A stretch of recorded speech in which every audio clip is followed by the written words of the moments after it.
আলিপুরদুয়ার জেলায় 61টি চা বাগান আছে।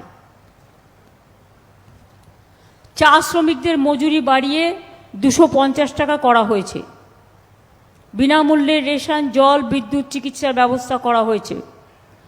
চা সুন্দরীর যারা বাড়ি পাচ্ছিলেন, এখন আমরা অন্য নিয়ম করেছি, যা বাড়ি হয়ে গেছে, এবার আমরা তাকে পাট্টা দিচ্ছি চা বাগানে, এবং তাকে বাড়ি করার টাকাও দিচ্ছি তার সাথে, মানে ডাবল পাচ্ছে।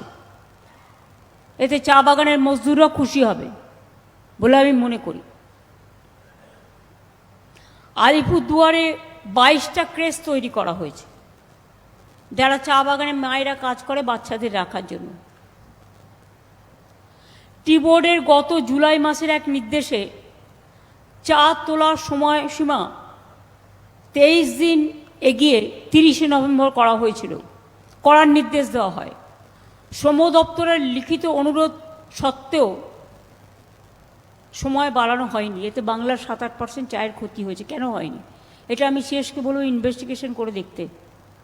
হু is responsible for this, and law must act.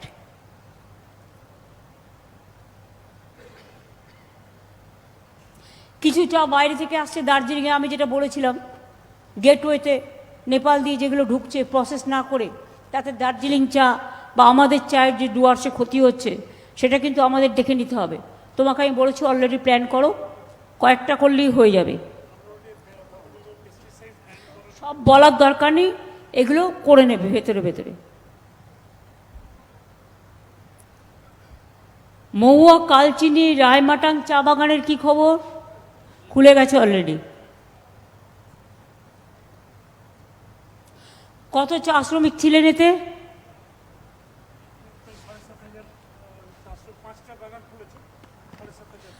5টা চা বাগান খোলা হয়েছে, 7,500 শ্রমিক নতুন করে জীবন ফিরে পেয়েছেন।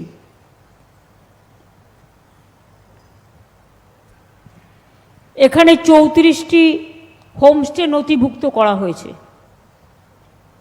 হোমস্টে যাতে আরও বাড়ে দেখতে হবে, কারণ ডুয়ার্সে মানুষ ঘুরতে আসে, জায়গা পায় না।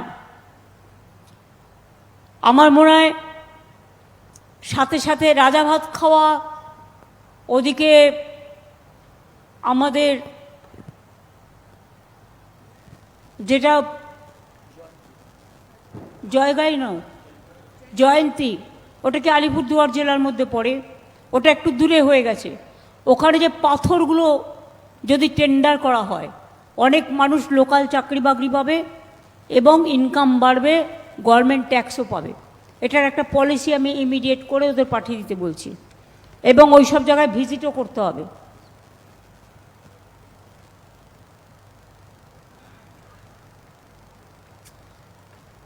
এইবারেও কিন্তু আলিপুরদুয়ার জেলায় 45,511টি পরিবার প্রথম কিস্তির টাকা বাংলার বাড়িতে পেয়ে গেছে। তারপরে তাও 16 লক্ষতে আবার আসবে। জল স্বপ্ন প্রকল্প, যাই হোক, এগুলো আমার পাবলিক মিটিংয়ের ব্যাপার, আমি এটা এখানে বলছি না।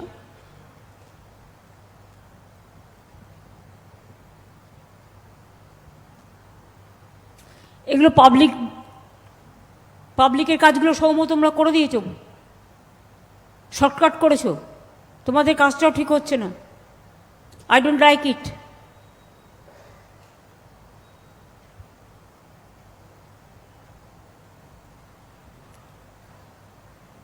কর্মশ্রীতে আরেকটু জোর দিতে হবে।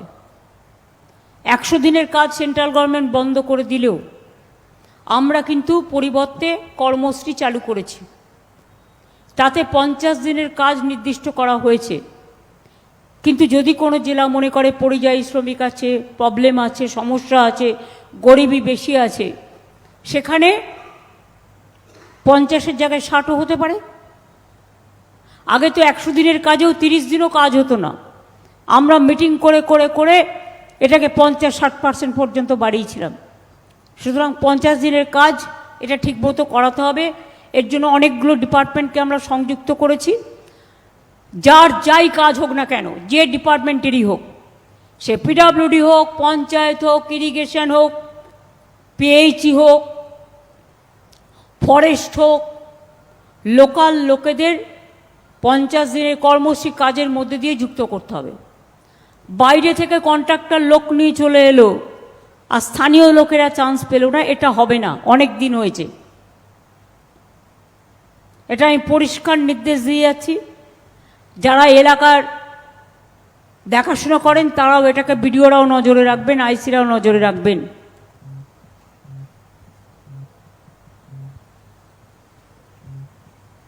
লাইন ডিপার্টমেন্ট অবশ্যই নজরে রাখবেন। এথেল বাড়িতে ইন্ডাস্ট্রিয়াল স্পট করা হয়েছে, কতগুলো ভর্তি হয়েছে?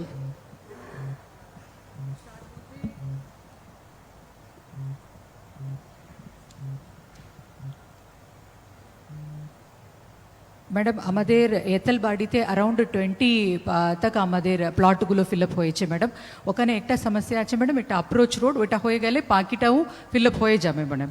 আর 43 একর আছে ম্যাডাম। অ্যাপ্রোচ রোডটা হচ্ছে না কেন ম্যাডাম? অ্যাপ্রুভাল হয়ে গেছে ম্যাডাম, রাস্তা ডিপার্টমেন্ট ইমিডিয়েট এমার্জেন্সি বেসিসে করো। ঠিক আছে ম্যাডাম। তাহলে তো ওখানে অনেক লোক চাকরি পেতে পারে। 49টা প্লটের মধ্যে 41টা খালি পড়ে আছে। তো এই কাজগুলো আমি মিটিং না করলে হবে না, এটা তো ডিএমকেও ইনিশিয়েটিভ নিয়ে করতে হবে। জয়গাঁওতেও তাই, কেন খালি পড়ে আছে? ম্যাডাম ওখানেও অ্যাপ্রোচ রোডের জন্য অলরেডি 12টা হয়ে গেছে ম্যাডাম। তো এমন জায়গা কেন আমরা নিই যেখানে অ্যাপ্রোচ রোড না করা হলে ক্লাস্টার হবে না? কে আছে এমএসসি ডিপার্টমেন্টের এখানে? লাইন ডিপার্টমেন্টের কে আছে? আপনারা এমন কোনো জায়গা নেবেন না যেখানে অ্যাপ্রোচ রোড নেই। আর অ্যাপ্রোচ রোডের জন্য লোকাল পিপুল যেন সাফার না করে, এখন থেকে এটা মাথায় রাখবেন। যেখানে অ্যাপ্রোচ রোড আছে সেখানে ইন্ডাস্ট্রিয়াল এস্টেট বানাবেন। ঠিক আছে। প্রথমে এমন জায়গা নিলেন ধবধবে গোবিন্দপুর, তারপরে বলবেন রাস্তা করে দাও, জল করে দাও, তারপরে হবে। এটা হবে না। There is a limit for everything. কাজ এমন জায়গায় করতে হবে যেখানে জনসংযোগ আছে এবং যোগাযোগ ব্যবস্থা আছে। এখন থেকে এটা হবে সিস্টেম। ঠিক আছে ম্যাম। আমি সিএসকেও বলবো to send the instruction to the MSME department and all the DM.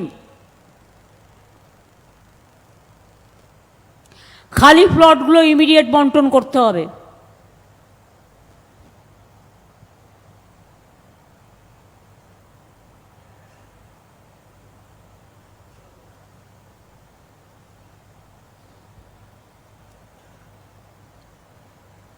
ভবিষ্যৎ ক্রেডিট কার্ড 3800 আবেদন স্পন্সর করা হয়েছিল, তার মধ্যে 725টি আবেদন স্যাংশন হয়েছে। স্পন্সরের তুলনায় স্যাংশন এত কম কেন? ব্যাংক